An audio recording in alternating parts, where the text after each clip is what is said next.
नमस्कार दोस्तों, आपका बहुत-बहुत स्वागत है हमारे इस यूट्यूब चैनल पर जिसका नाम है चलो आओ सीखते हैं। फिलहाल के लिए इसमें बेसिक एक्सेल की पूरे के पूरे कोर्स को हम लोग सीख रहे हैं। आगे आने वाली सभी वीडियोज़ के नोटिफ़िकेशन और अपडेट्स के लिए हमारे चैनल को सब्सक्राइब कीजिए, नोटिफ़िकेशन बेल को ऑन करना मत भूलिएगा ताकि सभी अपडेट्स आप तक पहुँच सके। वीडियोज़ को लाइक कीजिए, शेयर कीजिए और अगर आपके कोई सुझाव हैं तो कमेंट्स बॉक्स में लिख के हम लोग तक भेजिए। चलिए दोस्तों, आज की वीडियो की शुरुआत करते हैं। आज की वीडियो में हम लोग सीखेंगे कि पिवट टेबल को कैसे यूज़ किया जाता है। उसको सीखने से पहले आपको मैं बता दूँ, ये ऑप्शन आता कहाँ पर है। जब आप अपना एक्सेल ओपन करेंगे, तो ऊपर जो टैब दिए होते हैं होम, इंसर्ट, डेटा इस तरह के टैब दिए होते हैं ना, तो उसमें इंसर्ट टैब में जब आप क्लिक करते हो, तो पहला या दूसरा ऑप्शन आता है पिवट टेबल करके। अब जैसे ही आप इस पिवट टेबल को क्लिक करोगे, तो आपके पास कुछ ऐसा व्यू दिख के आएगा। आज इस पिवट टेबल को हम पूरे तरीके से सीखने वाले हैं। आपको मैं बता दूँ इसको कैसे क्रिएट किया जाता है, इसको हम सीखेंगे। इसमें पिछली बार मैंने जैसे आपको बताया था डेटा रेंज और टेबल डेटा से कैसे पिवट बनाया जाता है, इसको भी हम सीखेंगे। पिवट टेबल किस काम आता है, ये हम सीखेंगे। इसमें जैसा आप देख पा रहे होंगे यहाँ पर कि एक्सेल फाइल से या डेटाबेस से डेटा को उठाना या एक्सटर्नल डेटा सोर्स से डेटा को उठाना, इन दोनों में क्या फ़र्क है और इसको कैसे परफ़ॉर्म किया जाता है, इस बारे में भी हम सीखेंगे। और ये पिवट टेबल को आप सेम शीट में या एक नई शीट में कैसे लगा सकते हो, इसके बारे में भी हम लोग सीखेंगे। चलिए दोस्तों, आज की वीडियो की शुरुआत करते हैं। सबसे पहले हम देखते हैं कि पिवट टेबल क्रिएट कैसे किया जाता है। हम दोनों तरीके से यानी रेंज डेटा जो ट्रेडिशनल मेथड है जिसमें डेटा स्टोर किया जाता है, वहाँ से पिवट टेबल कैसे बनती है, इसको भी देखेंगे। और टेबल की फॉर्म में जब आप डेटा को कन्वर्ट कर देते हो, उसके बाद कैसे पिवट टेबल को बनाया जाता है, वो भी हम सीखते हैं। करना कुछ नहीं है, सिंपली इंसर्ट टैब पे आपने जाना है और पिवट टेबल को क्लिक करना है। जैसे ही आप इस पे क्लिक करेंगे, तो एक पूरा का पूरा सिलेक्शन आपका हो जाएगा। और अगर आप देख रहे होंगे, क्योंकि मैंने अपने टेबल डेटा का नाम टेबल डेटा रखा हुआ था, तो टेबल बनाने का फ़ायदा यही है, इसने सीधा टेबल डेटा रेंज को सिलेक्ट किया है। नॉर्मली अगर आप देखोगे, तो यहाँ पर अब जब मैं नॉर्मल डेटा के थ्रू आपको या जो ट्रेडिशनल मेथड है जिसके थ्रू हम डेटा को स्टोर करते हैं, उसमें जब आपको पिवट लगाना मैं सिखाऊँगा, तब आप देखिएगा यहाँ पर रेंज सिलेक्ट होती है। लेकिन क्योंकि हमने ऑलरेडी इसको टेबल की फॉर्म में चेंज कर दिया था, इसलिए इसने टेबल डेटा रेंज को सिलेक्ट करा है। अब आपने कुछ नहीं करना है, अब आपसे ये पूछ रहा है कि आप इसको नई शीट पे यानी जो टेबल डेटा करके शीट है, इससे अलग कोई किसी शीट पे लेके जाना चाहते हो या फिर इसी एक्सेल में यानी टेबल डेटा की शीट में ही कहीं पर इस पिवट टेबल को क्रिएट करना चाहते हो। तो फिलहाल के लिए मैं इसको नई शीट में लेके जाना चाहता हूँ। क्लिक कीजिए ओके पर। देखो, आपका ये डेटा दूसरी शीट में पिवट टेबल लग के आ गया। बाकी आज की क्लास में हम लोग सिर्फ पिवट टेबल क्रिएट करना सीख रहे हैं। इसकी अप्रॉक्सिमेटली 2 से 3 वीडियोज़ मैं लेके आऊँगा और उसके बाद एक कंसोलिडेटेड वीडियोज़ भी आपके लिए लेके आऊँगा मैं। तो वीडियो को एंड तक देखिएगा। अभी हम सिर्फ एलिमेंट्री इसका सीख रहे हैं, बिल्कुल बेसिक हम सीख रहे हैं कि कैसे सबसे पहले हम इसे डिफरेंट मेथड से क्रिएट कर सकते हैं। ठीक है? ये हमने सीख लिया कि न्यू शीट पाइवट क्रिएशन। अब हम सीखते हैं सेम डेटा बेस में कैसे या सेम शीट में इसको कैसे क्रिएट किया जाता है। वापस से इंसर्ट पे जाएँगे, पिवट टेबल पे जाएँगे, डेटा ऑलरेडी सिलेक्ट हो चुका है, इस बार एक्सिस्टिंग पे क्लिक करेंगे और इस बार ये पूछेगा हमसे कि एक्सिस्टिंग शीट में तो आप कर रहे हो, लेकिन वो मुझे रेंज बताओ, वो एरिया बताओ जहाँ पर आप पिवट लगाना चाहते हो। तो मैंने इसको बोला कि J1 में लगाओ। लेकिन यहाँ पर मैं आप सभी लोगों को एक चीज़ बता दूँ कि दोस्तों, हमेशा इस चीज़ का ध्यान रखिएगा, ये कोई इंस्टीट्यूशन आपको नहीं बताएगा। जब भी आप अपनी पिवट लगाओ, तो बजाय उसको 1 रो से लगाने के, हमेशा उसे 3rd या 4th रो से लगाइए।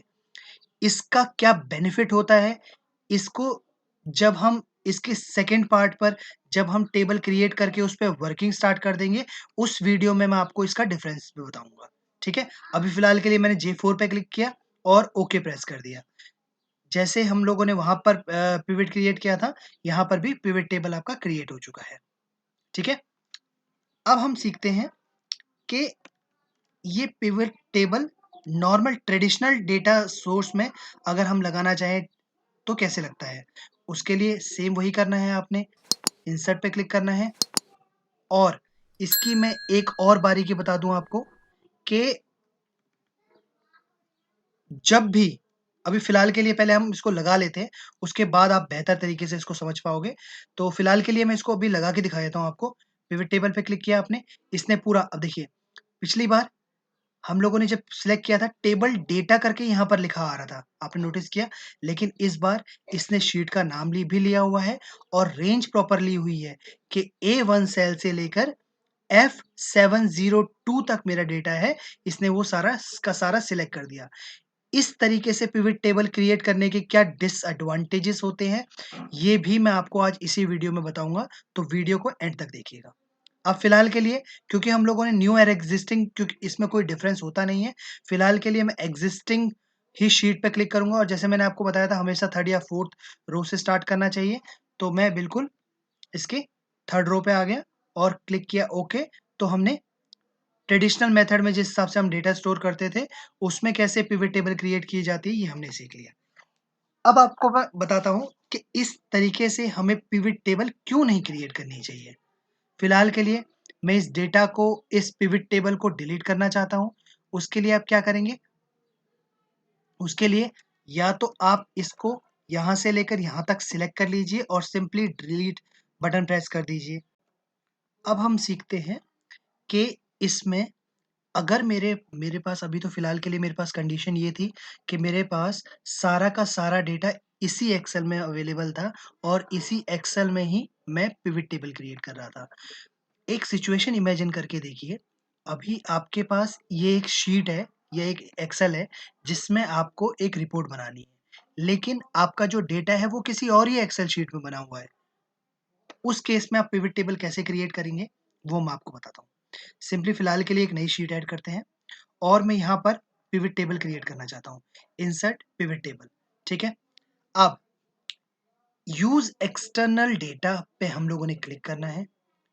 उसके बाद हमने क्लिक करना है चूज़ कनेक्शन पे। अभी आपने देखा होगा एक्जिस्टिंग शीट इसने ऑटोमैटिकली सिलेक्ट कर लिया क्योंकि हम सेम इसी शीट में जो पिवट है वो लगाना चाहते हैं। चूज़ कनेक्शन पे क्लिक कीजिए। अभी आपसे पूछेगा अभी फ़िलहाल के लिए इन सब चीज़ों को इग्नोर कर दीजिए। अभी आपसे ये पूछेगा ब्राउज़ आपका लोकेशन कहाँ पर है जहाँ पर आपने वो डेटा स्टोर किया हुआ है। फ़िलहाल के लिए मैं ब्राउज़ पे क्लिक करता हूँ। मैंने आप लोग के लिए डेटा ऑलरेडी बना के डेस्कटॉप पे रखा हुआ है। डेस्कटॉप पे जाएँगे एक्सटर्नल डेटा करके एक मैंने डेटा बनाया हुआ है, इसको ओपन कीजिए करेंगे सिंपली। इसके बाद इसमें मैंने एक ही टेबल बनाई हुई थी और उसके फर्स्ट रो हेडर है और अगर आपके केस में नहीं है तो इसे आप अनचेक कर सकते हैं। सिंपली ओके पे प्रेस कीजिए और आपका डेटा सिलेक्ट हो चुका है। यहाँ पर आप देख सकते हैं कनेक्शन नेम एक्सटर्नल डेटा 1 दिखा रहा है और अब हम क्लिक करेंगे ओके पर।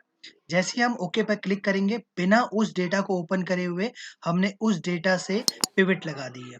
अब जब भी आप वहाँ पर डेटा चेंज करेंगे, सिंपली यहाँ पर से रिफ्रेश कीजिए, यहाँ डेटा सारा रिफ्रेश हो जाएगा और आप यहाँ से इसको ऑपरेट कर सकते हैं। अब आज की वीडियो के मेन हाइलाइट पे पहुँचते हैं कि इस पिवट टेबल को अगर मुझे शॉर्टकट तरीके से क्रिएट करना हो तो वो कैसे किया जाएगा? बिल्कुल, आप सभी के दिमाग में ये आ रहा होगा ना कि अब सब हर किसी को तो आदत नहीं होती कि वो माउस से बार-बार जाके वो करे, करेक्ट? तो उसके लिए आपने क्या करना है, कीबोर्ड से आपने प्रेस करना है ऑल्ट डी पी, सीधा आपके पास ये विज़ार्ड खुल जाएगा, ठीक है?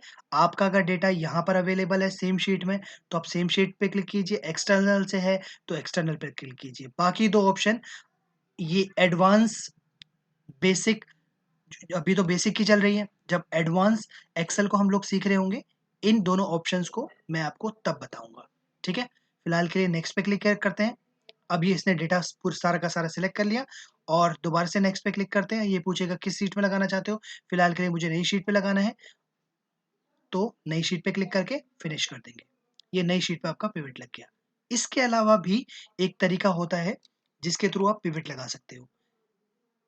एक शॉर्टकट की बता दी, दूसरी शॉर्टकट की है ऑल्ट एन वी। जैसे ही आप इसको करेंगे, ये भी एक शॉर्टकट कीज़ है, बाकी सारे फॉर्मेट्स सेम रहेंगे, वही जो हम लोगों ने अभी तक फॉलो किया था, वही ट्रेंड आपने फॉलो करना है और उसी ट्रेंड के थ्रू सिंपली मैं नई शीट पे डेटा सिलेक्ट मेरा हो ही चुका है, टेबल डेटा मेरी टेबल का नाम है, सेम शीट से मेरा डेटा कॉपी हो रहा है और नई शीट में मैं पिवट लगाना चाहता हूँ, सिंपली ओके प्रेस कीजिए, ये आ गया सेकंड शॉर्टकट मेथड। ठीक है? अगर आपको ये वाकई में ये वीडियो पसंद आई हो तो लाइक बटन पे हिट कीजिए, चैनल को सब्सक्राइब कीजिए और अपने सभी दोस्तों के साथ ये वीडियो जरूर शेयर कीजिए। आज के लिए बस इतना ही। This is Prakash signing of.